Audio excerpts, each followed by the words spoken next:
Today we will do agricultural marketing challenge. Marketing in rural areas. This is the lingering challenge of rural development. Agricultural marketing क्या होती है? जैसे आपने देखा होगा कि जो इंडियन फार्मर्स होते हैं, जब उनकी फसल पक के तैयार हो जाती है, तो ऐसे ही थोड़ा वो उसको बेच सकते हैं। उनको क्या करना पड़ता है? पहले अपनी फसल को गैदर करना पड़ता है, जितनी भी उनकी प्रोड्यूस हुई है हार्वेस्टिंग के बाद उसको इकट्ठा करते हैं, फिर उसके बाद उसकी प्रोसेसिंग करते हैं। प्रोसेसिंग कैसे करते हैं? जैसे वो कनक होती है, तो कनक को उसमें से निकाला जाता है ना, उसकी प्रोसेसिंग करके। वो लंबे लंबे बने होते हैं उसके कुछ, है ना, होते हैं ब्राउन से कलर के, उसमें से निकाला जाता है, उसकी प्रोसेसिंग की जाती है। ऐसे ही जैसे जीरी होती है, जो उसमें से चावल निकाले जाते हैं, तो प्रोसेसिंग भी करनी पड़ती है। फिर ग्रेडिंग की जाती है उस प्रोड्यूस की। जैसे जो चावल है, कई तरह की वैरायटीज होती हैं उसकी, उनको ग्रेडिंग की जाती है उनकी उनकी वैरायटी के अकॉर्डिंग, उनकी क्वालिटी के अकॉर्डिंग।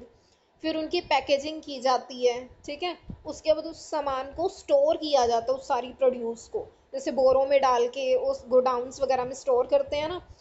वहाँ से फिर जब जो उन फसलों के प्राइस लुक्रेटिव होते हैं, मतलब अच्छे प्राइस मिल रहे होते हैं जब, तब इस प्रोड्यूस को सेल किया जाता है। तो ये जो सारे स्टेप्स हैं, ये सारे मिलकर ही, इन सारों को ही हम जॉइंटली एग्रीकल्चरल मार्केटिंग बोलते हैं। तो एग्रीकल्चरल मार्केटिंग पता लग गया क्या होता है? Gathering the produce after harvesting, processing the produce, grading the produce, packaging the produce, storing the produce, and selling the produce. All these steps are covered in agricultural marketing.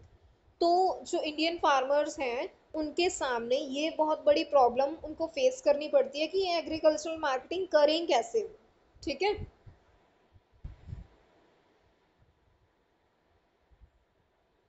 अब अगर हम independence वाले टाइम की बात करें, 47 की, उस time पे जो एग्रीकल्चरल मार्केटिंग है ना, वो पूरी तरह से जो बड़े बड़े लैंड लॉर्ड्स, मनी लेंडर्स वगैरह, कमीशन एजेंट्स, इनके अंडर होती थी। इनके अंडर कैसे होती थी? इन लोगों ने, मनी लेंडर्स वगैरह ने, काफ़ी ज़्यादा कर्जा दिया होता था इंडियन फार्मर्स को। तो जो इंडियन फार्मर्स होते थे, वो कर्जा चुका नहीं पाते थे इन लोगों को, मनी लेंडर्स वगैरह को। तो वो जब कर्जा नहीं चुका पाते थे, तो उनको मजबूरी में आके जो उनकी थोड़ी बहुत फसल होती थी, वो ही इनको देनी पड़ती थी। ठीक है।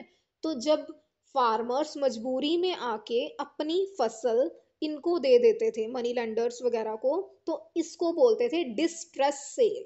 डिस्ट्रेस सेल का क्या मतलब हो गया? कि कर्जा जब वो नहीं चुका पा रहे इंडियन फार्मर्स, उसकी वजह से वो अपनी प्रोड्यूस मनी लेंडर्स को दे रहे हैं, ये होता है डिस्ट्रेस सेल। ठीक है।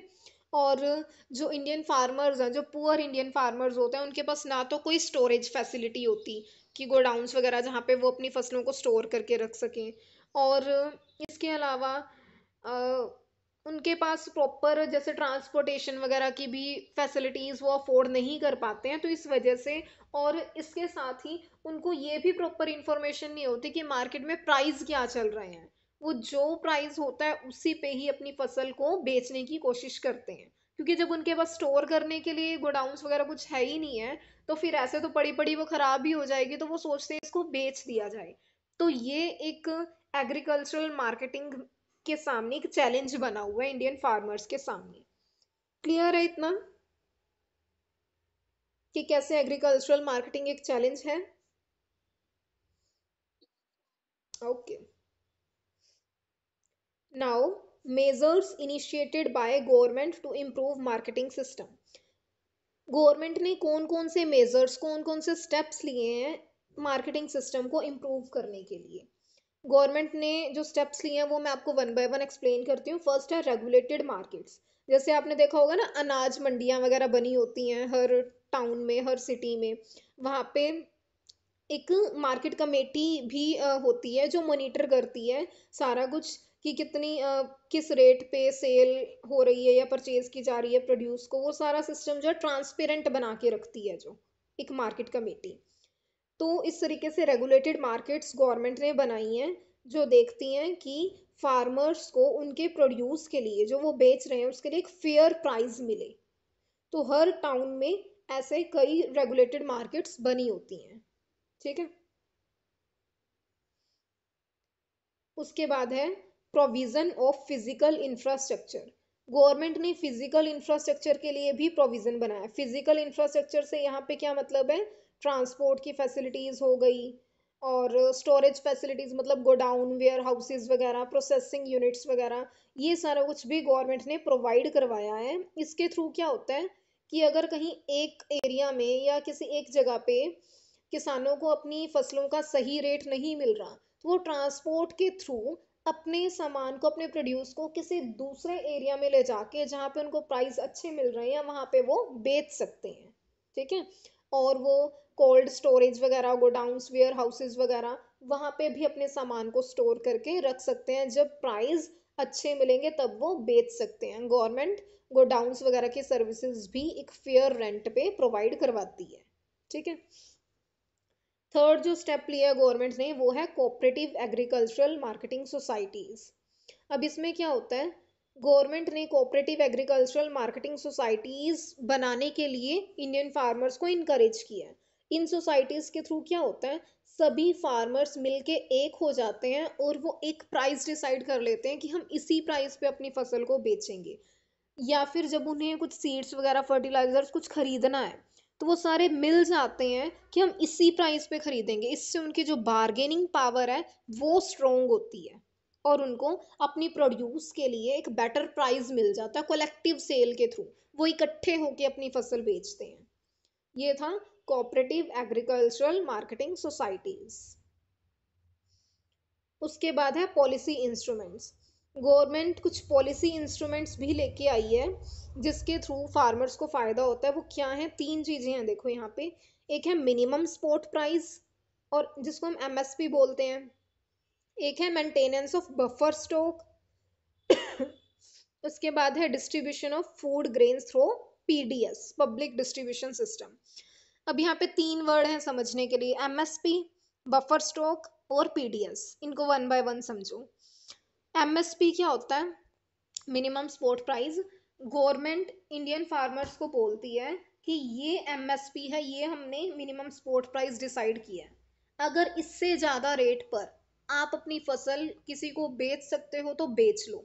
अगर इससे ज्यादा रेट पर अगर आप किसी को नहीं बेच पा रहे हो तो आप मेरे पास आ सकते हो, गवर्नमेंट के पास आ सकते हो और गवर्नमेंट को अपनी फसल बेच सकते हो इस रेट पे। मिनिमम इसको इसलिए बोलते हैं कि इससे कम पे कोई फार्मर अपनी प्रोड्यूस बेचेगा ही नहीं। ठीक है, इसलिए इसको मिनिमम स्पॉट प्राइस बोलते हैं। ये होता है मिनिमम स्पॉट प्राइस। इससे फार्मर्स को अपनी इनकम की श्योरिटी हो जाती है कि कम से कम हमें इतनी इनकम तो होगी होगी, इससे डाउन तो नहीं जाएंगे। सेकेंड थिंग मैंने आपको बोली बफर स्टॉक। अब जितनी प्रोड्यूस गवर्नमेंट के पास लेके आएंगे इंडियन फार्मर्स एमएसपी पे बेचने के लिए, उस प्रोड्यूस को बफर स्टॉक बोला जाता है। ठीक है, और इस स्टॉक को मेंटेन कौन करके रखता है, food corporation of India. Government ने अलग अलग डिपार्टमेंट्स बनाए होते हैं ना, तो फूड कॉरपोरेशन ऑफ इंडिया भी उसी में से एक है। ये बफर स्टॉक को मेंटेन करके रखता है। फिर है पीडीएस। अब इस बफर स्टॉक का गवर्नमेंट क्या करेगी या फूड कॉरपोरेशन ऑफ इंडिया वाले क्या करेंगे, वो इनका क्या करते हैं, जैसे आपने देखा होगा ना, जिनके पीले कार्ड बने होते हैं उनको पीले राशन कार्ड बने होते हैं उनको देते हैं ना कम रेट पे, 2 रुपये 4 रुपये किलो कनक चावल वगैरह के हिसाब से कम रेट पे देते हैं पुअर पीपल को। तो जिस जो डिपो बने होते हैं ना उनके थ्रू डिस्ट्रीब्यूट किया जाता है ये बफर स्टॉक वाला सामान पुअर लोगों तक। तो पीडीएस उन डिपो को ही बोलते हैं, हम पब्लिक डिस्ट्रीब्यूशन सिस्टम इसी को बोलते हैं कि बफर स्टॉक जो येलो कार्ड होल्डर्स को दिया जाता है, ये होता है पीडीएस। तो ये तीन पॉलिसी इंस्ट्रूमेंट्स भी लेके आई है गवर्नमेंट ताकि एग्रीकल्चरल मार्केटिंग वाला जो चैलेंज है उसको फेस किया जा सके। ठीक है, उसके बाद है अल्टरनेटिव मार्केटिंग चैनल्स।